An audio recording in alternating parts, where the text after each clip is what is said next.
English education for all চ্যানেলে স্বাগত জানাচ্ছি। আজকে আলোচনা করব প্রি রোমান্টিকদের নিয়ে। টিচার নিয়োগের বিভিন্ন পরীক্ষা, সেটা ইএমআরএস হোক বা পিএসসির হোক, বিভিন্ন পরীক্ষায় রোমান্টিক, প্রি রোমান্টিক যেগুলো থেকে প্রশ্ন থাকে, আমি চেষ্টা করছি একটু আলোচনা করার। দেখো, রোমান্টিক এজ তো থাকেই। এবার রোমান্টিক বুঝতে গেলে অবশ্যই প্রি রোমান্টিকটা আমাদের একটু বুঝতেই হবে। তো সেই জায়গা থেকেই বিভিন্ন প্রশ্ন বিভিন্ন অ্যাঙ্গেল থেকে আমি করার চেষ্টা করেছি। দেখো, আসলে রোমান্টিক লিটারেচারটা বা রোমান্টিসিজমটা কি, না, আমি একটু জাস্ট বলার চেষ্টা করি। রোমান্টিসিজমের আগে যেটা ঘটেছে সেটা কি ছিল? এজ অফ রিজন, উইট, এরকম, যেখানে পোপ ছিলেন। বুঝতেই পারছো তোমরা।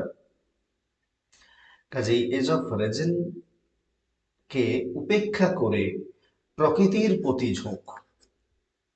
তাহলে এজ অফ রিজন বা উইট মানে অর্থাৎ আরবান লাইফের সমস্ত কিছু নিয়ে যদি আমরা পোপের দেখি, সেখানে সেই আরবান লাইফ দেখতে পাবো। যখন পুরো ইংল্যান্ড সাফোকেটেড, তাহলে এজ অফ রিজনে কি ছিল? না, suffocated with the cramped and crowded ravens of city life। সেখান থেকে মুক্তি পেতে মানুষ যেন চাইল ফ্রেশ এয়ার, নেচার, এই দিকে ঝোঁকটা দেখা দিল। তো এই ঝোঁকটাই, সেটাই কিন্তু রোমান্টিসিজম। একটা নতুন ভিস্টা ওপেন আপ হলো ইংরেজি সাহিত্যে। তো এই রোমান্টিসিজমকে বিভিন্ন ভাবে বিভিন্ন অ্যাঙ্গেল থেকে ব্যাখ্যা করেছেন বিভিন্ন ক্রিটিক, বিভিন্ন পোয়েট। ঠিক আছে। তো এই রোমান্টিক বুঝতে গেলে আমরা প্রি রোমান্টিক বুঝতে হবে, যে কারণে আমি চেষ্টা করছি যে রোমান্টিসিজমে যাওয়ার আগে একটু বেসিক আলোচনা প্রি রোমান্টিকদের নিয়ে। দেখো, who defines romanticism as liberalism in literature. আমি আগেই বললাম যে রোমান্টিসিজম কি, কিন্তু কোন জন লিটারেচারে লিবারেলিজম বলতেই রোমান্টিসিজমকে বুঝিয়েছেন। দেখো, যেগুলো আছে গোতে, ভিক্টর হুগো, লেগুইসন, ক্যাজামিয়ান অ্যান্ড অ্যান্ড সাসমাস আবারক্রম্বি, এই চারজনের মধ্যে লিবারেলিজমের লিটারেচার বলে রোমান্টিসিজমকে কে ডিফাইন করেছেন? দেখো, এই গোথে, ইনি ছিলেন একজন জার্মান পোয়েট। জার্মান পোয়েট, একজন সায়েন্টিস্টও বলতে পারো, সায়েন্স নিয়ে তার অনেক জার্নাল রয়েছে। গোটে, তো এই গোটে কিন্তু রোমান্টিসিজমকে একটু অন্যরকম ভাবে বলেছেন। তিনি বলেছেন যে রোমান্টিসিজম হচ্ছে ডিজিজ,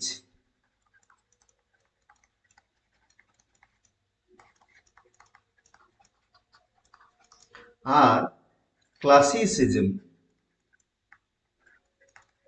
হচ্ছে হেলথ। অনেক বক্তব্য রয়েছে রোমান্টিসিজম নিয়ে, যেগুলো গুরুত্বপূর্ণ ফ্যাক্টর, আমি সেগুলোই আলোচনা করছি। তাহলে এই কোটে এমনটাই বলেছেন। জার্মান পোয়েট ফ্লারিট এবং একজন সায়েন্টিস্টও। ভিক্টর হুগো, তোমরা নাম শুনে থাকবে, ফ্রান্সের। ভিক্টর হুগো আর ফ্রান্স মানেই জানো লিবারালিজমের একটা বড় জায়গা। তোমরা জেনে থাকবে যারা একটু একটু কম্বাইন পড়েছো, যে আমাদের দেশের যে কনস্টিটিউশন যখন রচনা করা হয়, সেই কনস্টিটিউশন রচনার সময় লিবার্টি, ইকুয়ালিটি অ্যান্ড ফ্র্যাটার্নিটি, এই ধারণাটা কিন্তু নেওয়া হয়েছিল ফ্রান্স থেকে। কাজেই সাহিত্যেও লিবারালিজমের কথা বলেছেন সেই ফ্রেঞ্চ রাইটার ভিক্টর হুগো। ঠিক আছে, তাহলে এইটা কারেক্ট অ্যান্সার। বাকিদেরগুলো ইম্পর্টেন্ট, একটু জেনে নাও। এই লেগুইস বা ক্যাজামিয়ান, এরা দুজনেই কি বলছেন না, সেখানে ইমোশন এবং ইমাজিনেশন এই দুটো জিনিসের গুরুত্ব থাকবে। তাহলে এই লেগুইস এবং ক্যাজামিয়ান এনারা কি বলছেন, দুটো অ্যাসপেক্ট বলেছেন, ইমোশন অ্যান্ড ইমাজিনেশন। হয়েছে। আর এই আভারক্রম্বি এনারটাও খুব গুরুত্বপূর্ণ। তিনি বলছেন যে রোমান্টিসিজম মানে আউটার এক্সপিরিয়েন্স থেকে নিজেকে উইথড্র করে ইনার এক্সপিরিয়েন্সে কনসেন্ট্রেট করা। কি ধরুন আভারক্রম্বি, তাহলে আভারক্রম্বি কি বলেছেন, উইথড্রয়াল, আমি জাস্ট একটু মুছছি, তোমরা নাহলে বুঝতে পারবে না।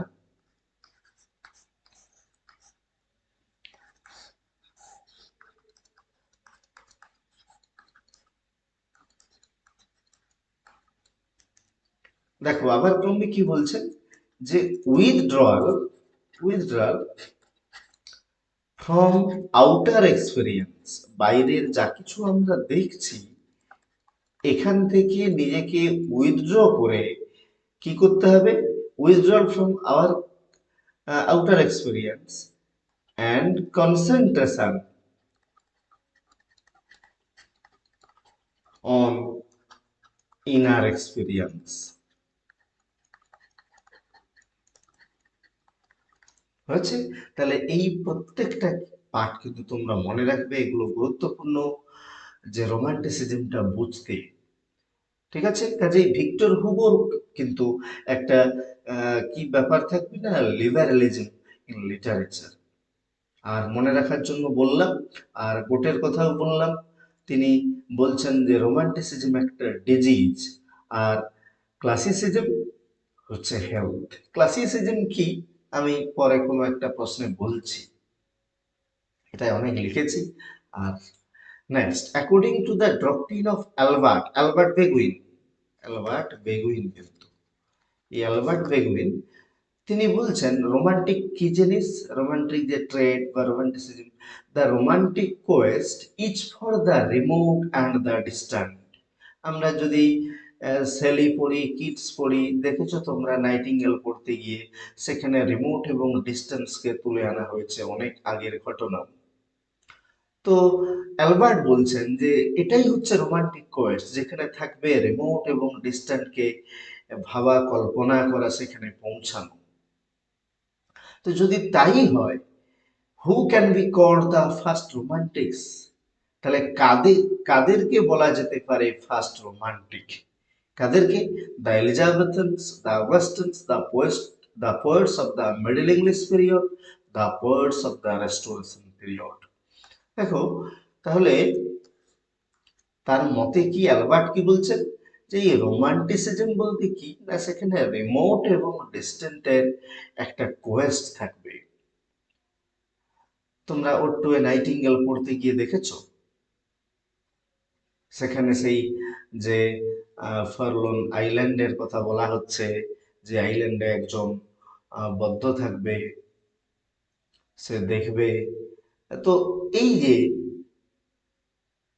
অতীতে ফিরে যাওয়া, রিমোটে ফিরে যাওয়া, ডিস্টেন্টে ফিরে যাওয়া, এটা থাকবে কিন্তু কোথায় না, রোমান্টিসিজমে। এটা বলছেন অ্যালবার্ট। তো সেই কথা যদি হয়, কাদেরকে বলা যেতে পারে ফার্স্ট রোমান্টিক, এলিজাবেথনদের বলা যেতে পারে ফার্স্ট রোমান্টিক, কারণ তাদের লেখার মধ্যেও সেই রিমোট এবং ডিস্টেন্ট ব্যাপারটা ছিল। কিন্তু যখনই আমরা অগাস্টান এজে এসে পড়ব, তখন দেখব সেটার ডিক্লাইন ঘটছে। হয়েছে। তো ডিক্লাইন বা ডেকাডেন্স ঘটছে কিসে না, সেই রিমোট অ্যান্ড ডিস্ট্যান্টে ফেরা। এই অগাস্টান বলতে আমার মনে পড়লো, যখন ফার্স্ট এসএসসিতে ইন্টারভিউতে রোমান্টিক থেকে আমাকে প্রচুর প্রশ্ন করা হয়েছিল, ওয়ান আফটার অ্যানাদার। করতে করতে অনেক প্রশ্নই করেছিল। আর জানো তোমরা, যারা অলরেডি ফেস করেছো, দুর্ভাগ্য হয়তো অনেকের, তো তোমরা ফেস করোনি, চান্সই পাওনি পরীক্ষা দেওয়ার। তো আমি শেষমেশ এসে থেমেছিলাম, মানে পারিনি, এই অগাস্টানে যে থমকে গেছিলাম। তুমি না পারা পর্যন্ত কিন্তু প্রশ্ন তারা করতেই থাকে। মনে পড়ছে আমার আরো 14-15 বছর আগেকার। তো সেই অগাস্টান এজে কিন্তু ডিক্লাইন হয়েছিল সমস্ত দিকে লেখার, সাহিত্য সৃষ্টির। তো কাজেই যদি রিমোট অ্যান্ড ডিস্ট্যান্টকে ধরা হয় রোমান্টিসিজম, সেই অর্থে এলিজাবেথানরা কিন্তু এগিয়ে থাকবে এবং তারাকেই বলা যেতে পারে প্রথম রোমান্টিক। তারপরে পরে আরো সেই রিমোট অ্যান্ড ডিস্ট্যান্ট ব্যাপারটা এসেছে, কিন্তু এলিজাবেথানদেরকে বলা যেতে পারে first romantic. Next, which poet among the precursors of the Romantic movement paved the way for Romanticism by bringing in nature for the first time in its poetry? দেখো, যে যারা pre romantic ছিল তাদের মধ্যে কে প্রথম নেচারকে এনেছিলেন তার লেখায়, এবং তারপরেই পরপর আসলে এই প্রি রোমান্টিকদের মধ্যে তোমরা যে নামগুলোর সাথে পরিচিত অনেকেই আছে, তার মধ্যে অবশ্যই তোমার উইলিয়াম কলিন্স, রবার্ট বার্নস, এর আছে অপশানেই আছে Robert Burns, James Thomson, Thomas Gray, ক্রেইভ, হ্যাঁ, তো এইরকম আরো অনেক রয়েছে। তো এদের মধ্যে কে প্রথম নেচারকে এনেছিলেন তার লেখায়, এবং সেই সিডটা তিনি মানে বপন করেছিলেন, বুনে দিয়েছিলেন, এবং সেটা ক্রমশ পরপর বাড়তে থাকে। কে? তোমরা জেনে অবাক হবে, এই জেমস থমসন 1730-তে দ্য সিজন, সরি, তাহলে সিজন বলে একটা লেখা ছিল, সেই লেখায় তিনি সেই আমাদের প্রকৃতিকে তুলে ধরেছেন এবং যে কান্ট্রি সাইড সেটাকে তুলে ধরেছেন। এবং এই জেমস থমসনের পর পর দেখতে পাবো আমরা বিভিন্ন জনের বিভিন্ন লেখায় সেই প্রকৃতি উঠে আসছে এবং সাধারণ মানুষের জীবন উঠে আসছে, যে কারণেই কিন্তু এদেরকে বলা হচ্ছে প্রিকারসার্স। তাহলে তোমাদের প্রশ্ন হবে, স্যার এরাকে প্রিকারসার বলছি, রোমান্টিক কেন বলছি না? না, রোমান্টিকদের মধ্যে যতটা ফ্রি অ্যান্ড ফ্র্যাঙ্ক ফ্লো ছিল to nature and to dealing with the lifes of common people, ততটা ছিল না এই প্রি রোমান্টিকদের মধ্যে। সেই রেস্ট্রেন্টস থেকে পুরাপুরি হয়তো মুক্ত হতে পারেনি প্রি রোমান্টিকরা, তাই প্রি রোমান্টিক বলছি। ঠিক আছে? তাহলে জেমস থমসনের দ্য সিজন, এই লেখাটা গুরুত্বপূর্ণ কেন না এর পর থেকেই পরপর লেখার মধ্যে সেই নেচার আছে, আহ, এবং হিউম্যান লাইফ, সাধারণ মানুষের কমন লাইফ, তাদের জীবন নিয়ে লেখা হতে থাকে। ঠিক আছে? জেমস থমসন মনে রাখবে, একটা গুরুত্বপূর্ণ নাম, তার লেখা the season. Who was the first to introduce a romantic note of mysticism in English poetry? English poetry তে mysticism, আমরা ওয়ার্ডসওয়ার্থের mysticism পড়েছি, শেলির পড়েছি, কিন্তু তারও আগে mysticism-এর ধারণা কে দিয়েছিলেন? mysticism বলতে তোমরা জানো যে প্রকৃতির একটা অবজেক্টকে সিম্বল হিসেবে ধরা হবে, অ্যান অবজেক্ট অফ নেচার, সেখানে কি হবে? সিম্বল। এবং এই সিম্বলের মাধ্যমে স্পিরিচুয়াল রিয়ালিটিকে তুলে ধরা হবে, স্পিরিচুয়াল রিয়ালিটি, এইটা হচ্ছে মিস্টিসিজম। তো সেই মিস্টিসিজমের ব্যাপার এলেই প্রি রোমান্টিকদের মধ্যে তোমরা অবশ্যই ব্লেককে মনে রেখো। ঠিক আছে? উইলিয়াম ব্লেকের বিভিন্ন লেখা রয়েছে খুব গুরুত্বপূর্ণ, যেগুলো অবশ্যই তোমরা জানো, সেই songs of innocence and experience, এছাড়াও আরো কিছু রয়েছে। তো এই দুটো গুরুত্বপূর্ণ। তো তুমি বলবে, sir songs of innocence and experience কি অর্থে রোমান্টিক? যে চাইল্ডকে তুলে ধরা হয়েছে, যারা হচ্ছে innocent, as innocent and as immaculate as nature. কাজেই রোমান্টিক বলতে সেখানে হিউম্যান লাইফ থাকবে, সেখানে ইমোশন থাকবে, প্যাশন থাকবে, ইমাজিনেশন থাকবে, অর্থাৎ ক্লাসিসিজমের যে, আচ্ছা ক্লাসিসিজম বলছি এরপর একটা, বেশ। আর এই যে থমাস পার্নেল বলো বা লেডি উইনচেলসি, এরা দুজন গুরুত্বপূর্ণ কেন না, যখন পোপ একেবারে height, pope was at the height, সেই সময়ও আসলে পোপের সময় কি ছিল না, এক্সাইস অফ রেজিন হয়েছে। তো সেই সময়েও কিন্তু নেচারের কে তুলে আনতে কিছুটা হলেও সমর্থ হয়েছিলেন লেডি উইনচেলসি, চেলসি এবং থমাস পার্নেল। তো যদি মিস্টিসিজম থাকে অবশ্যই তোমরা ব্লেককে চুজ করবে, mysticism. Next, which was stimulated the interest of the Romantics, like Coleridge, Scott, and Keats in the medieval literature বা medievalism।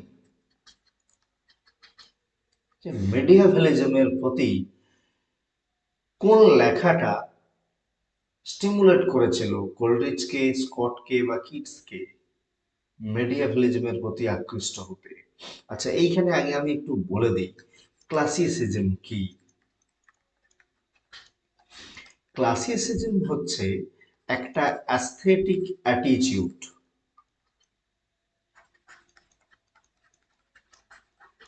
সেটা অন আর্ট, লিটারেচার, এই সমস্ত বিষয়ে।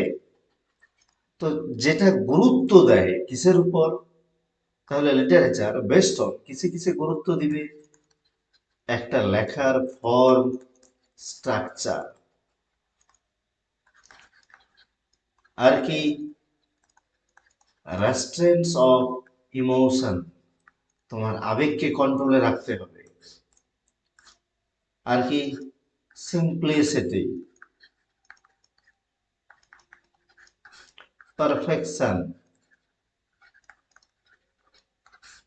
অর্থাৎ সমস্ত কিছুই আর ডিসিপ্লিন একটা ব্যাপার থাকবে, যে তার বাইরে তুমি যেতে পারবে না। তো এইগুলো হচ্ছে ক্লাসিসিজম। আরো বেশ কিছু রয়েছে, এগুলো গুরুত্বপূর্ণ।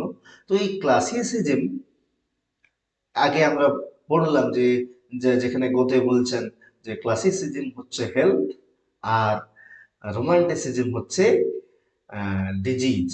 তো এখানে দেখো মেডিয়াভেলিজমের প্রতি আকৃষ্ট হওয়াও কিন্তু এক প্রকার রোমান্টিসিজম। তোমরা দেখেছো কিটসের বিভিন্ন কবিতায় বা সেলিন, তিনি মেডিয়াভেলিজমের প্রতি বারবার আকৃষ্ট হয়েছে, ফিরে গেছে। কোল্ডিজও দেখেছো সুপার ন্যাচারালিজম রয়েছে, সেটা স্কটেরও রয়েছে, কিটসেরও রয়েছে। তো এই সুপার ন্যাচারালিজম বা সেই ওয়াইল্ডনেস, বুঝেছো তোমরা, এইগুলো হচ্ছে মেডিয়াভেলিজমের, হ্যাঁ, স্ট্রেঞ্জনেস, এইগুলো হচ্ছে মেডিয়াভেলিজমের একটা পার্ট। তো এই মেডিয়াভেলিজমের প্রতি কোন লেখাটা স্টিমুলেট করেছিল কোলরিজ, স্কট বা কিটসকে?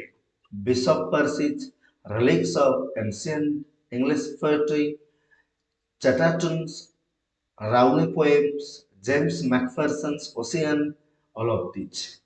তোমরা এই তিনটে নামই মনে রাখো, খুব গুরুত্বপূর্ণ। তাহলে Bishop Percy's reliques of ancient English poetry, আর চ্যাটার্টনের রাউলে পোয়েমস এবং জেমস ম্যাকফারসনের ওসিয়ান, এই তিনটেই কিন্তু স্টিমুলেট করেছিল কোলরিজকে বলো, স্কটকে বলো বা কিটসকে মেডিয়াভেলিজমের প্রতি আকৃষ্ট হতে। কাজেই এই যে মেডিয়াভেলিজমের প্রতি আকর্ষণ, এটাও কিন্তু রোমান্টিসিজমের একটা বৈশিষ্ট্য, কিন্তু এর আগের এজে এটা ছিল না। সেখানে কি ছিল, ক্লাসিসিজম। ওই যে নিও ক্লাসিসিজম পড়েছো তোমরা, যে ক্লাসিসিজমের প্রতি অ্যাট্রাকশন হয়েছে। তো কাজেই সেই পোপের এজ বলো বা নিও ক্লাসিসিজম বলো, সেখানে আমরা কি দেখেছি, যে একটা যে অর্ডার চলছে সেই অর্ডারের মধ্যেই তোমাকে রেস্টুরেন্ট থাকতে হবে। সেখানে আরবান লাইফের বর্ণনা থাকবে, প্রকৃতির ব্যাপার থাকবে না। সেখানে excess of reason and wheat.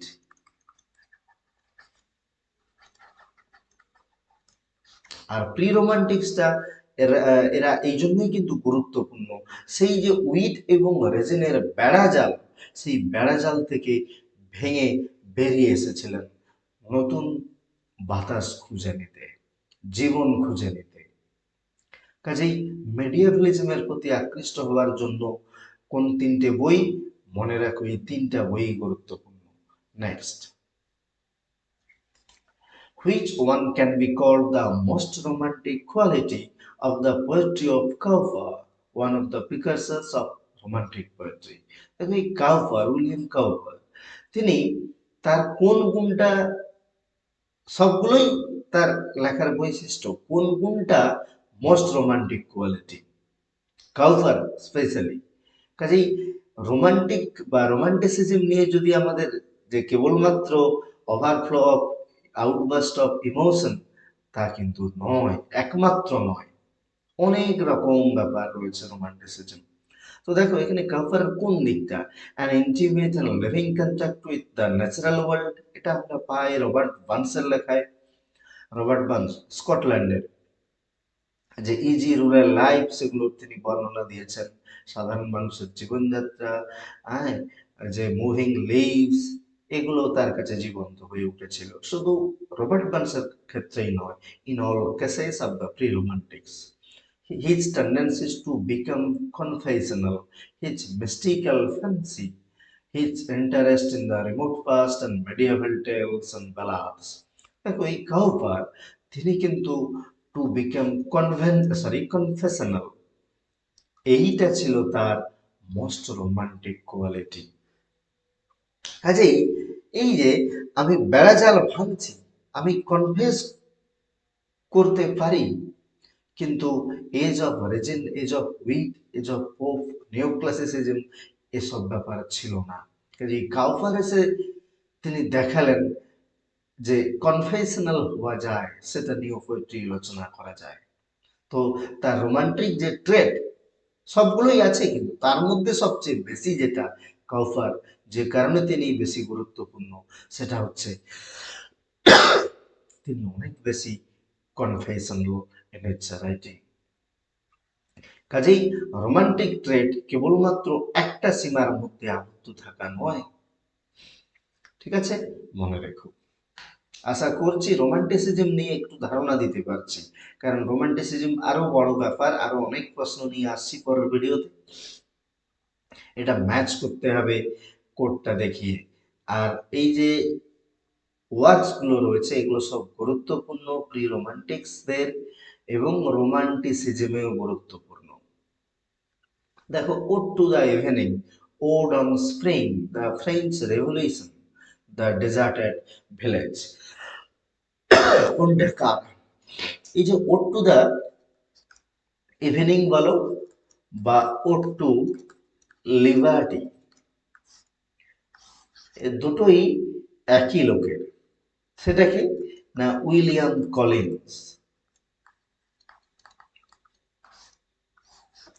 তাই ওড টু ইভিনিং সান্ধ্যকালীন, মানে যেটা একে বলা যেতে পারে ফোর রানার, এই কবিতাটাকে অফ কিটসেস, কিটসের কোনটাকে, ওড টু অটাম, তোমরা পড়েছো, এই জন্যই কিন্তু গুরুত্বপূর্ণ। ওড টু অটামে যেমন দেখেছি, তার অনেক আগেই কিন্তু লিখেছেন William Collins ode to evening. আর ওই যে বললাম ওড টু লিবার্টি, এখানে ডেমোক্রেটিক স্পিরিটকে তিনি তুলে ধরেছেন, হয়েছে। কাজেই তাহলে ওড টু ইভিনিং হয়ে গেল William Collins. Ode on spring, ode on spring, তোমরা এর একটা বিখ্যাত লেখা পড়েছো, elegy written in country churchyard, Thomas Gray, পড়েছো নিশ্চিত। সেখানেও দেখেছো সাধারণ মানুষের জীবন, কিন্তু এখানেও সাধারণ মানুষের জীবন, এলিজি রেটিননে কান্ট্রি চার্চিল, আর এই ওড অন স্প্রিং, এখানেও প্রকৃতির বর্ণনা তিনি করেছেন। তারপরে চলে যাও ফ্রেঞ্চ রেভলিউশন। ফ্রেঞ্চ রেভলিউশন খুব বিখ্যাত একটা লেখা উইলিয়াম ব্লেকের, উইলিয়াম ব্লেক ফ্রেঞ্চ রেভলিউশন। তাহলে ফ্রেঞ্চ রেভলিউশন হয়েছিল 1789, ফরাসি বিপ্লব, আর তিনি এটা লিখেছিলেন 1791। ঠিক আছে। আর পড়ে রইল ডেজার্টেড ভিলেজ, এটা হচ্ছে অলিভার গোল্ডস্মিথ। অনেকেই তোমরা কমপ্লেন করতে পারো, স্যার ডেজার্টেড ভিলেজ তো ক্লাসিক ব্যাপারটা রয়েছে। হ্যাঁ, ক্লাসিক ব্যাপার থাকলেও তিনি ওই ক্লাসিসিজম থেকে বেরানোর চেষ্টা করেছেন ডেজার্টেড ভিলেজে, এবং প্রকৃতিকে সামনে এনে সেই বেড়াজালকে তিনি ভাঙতে চেয়েছেন। সেদিক থেকে অলিভার গোল্ডস্মিথের দ্য ডেজার্টেড ভিলেজ একটা one of the most important writing that made room for the romantics. তাহলে দ্য ডেজার্টেড ভিলেজ। আচ্ছা, উইলিয়াম ব্লেকের আরেকটা লেখা তোমরা জেনে রাখো, সেটা হচ্ছে আমেরিকা। আমেরিকা, এটা 1793 সালে প্রকাশ পেয়েছিল। তাহলে ব্লেকের আর বাকিগুলো জানো তোমরা, songs of innocence and songs of experience, ওটা তোমরা জানো, যে কারণে আমি আর বলছি না। তাহলে ফ্রেঞ্চ রেভলিউশন, এটা 91-এ তিনি প্রকাশ করেছিলেন, এবং 1793-তে আমেরিকা। এই আমেরিকাটা মনে রাখবে তোমরা।